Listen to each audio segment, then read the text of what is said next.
ओम नमो भगवते वासुदेवाय।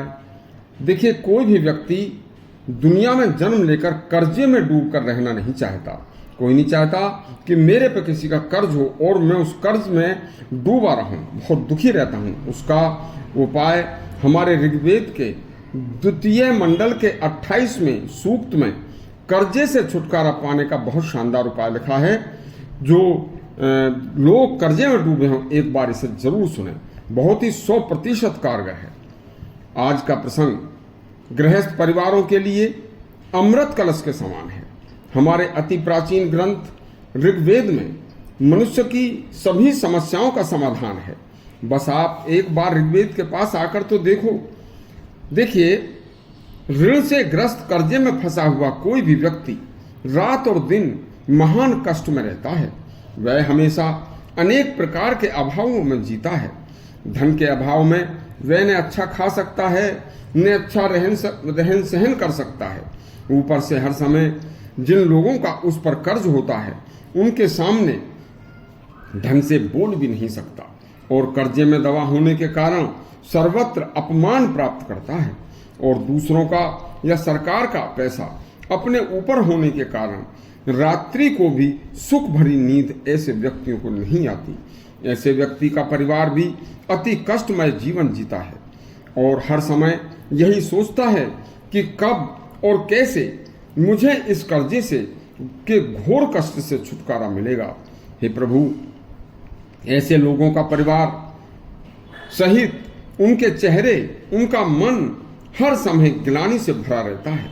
ऐसे व्यक्ति पर यदि कोई धनवान व्यक्ति दया करके उस कर्जे से उसे ऋण मुक्त करा दे, तो उस दया के पात्र का कर्ज वह अपनी जेब से चुकता कर दे, तो स्वयं भी उस कर्जे को पटाने वाले का, जिसने किसी के दूसरे का कर्ज पटाया है, उस कर्जे से मुक्त करने वाले मनुष्य में दैवीय गुण आ जाते हैं।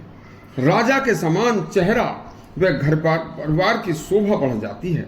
वह एक राजा के समान सुशोभित होता है।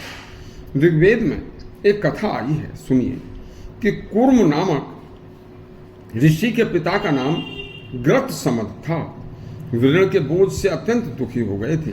तब उन्होंने ऋण से मुक्ति पाने के लिए ऋण मोचक वरुण देव की स्तुति की।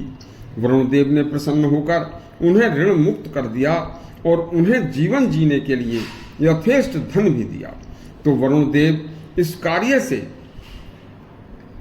से वरुण देव महान से महनीय हो गए थे।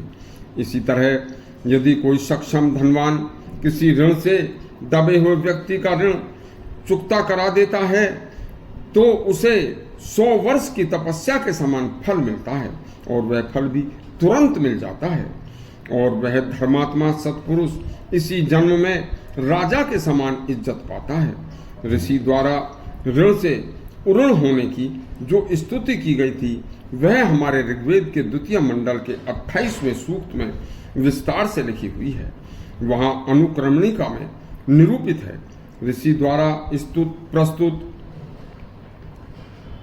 एकादश रचनाओं के पवित्र मन हृदय से पाठ करने से कितना भी मनुष्य कर्ज ऋण में दरिद्रता में हो, उसका दुस्वप्न शीघ्र ही नष्ट हो जाता है और वह ऐश्वर्य की प्राप्ति करता है।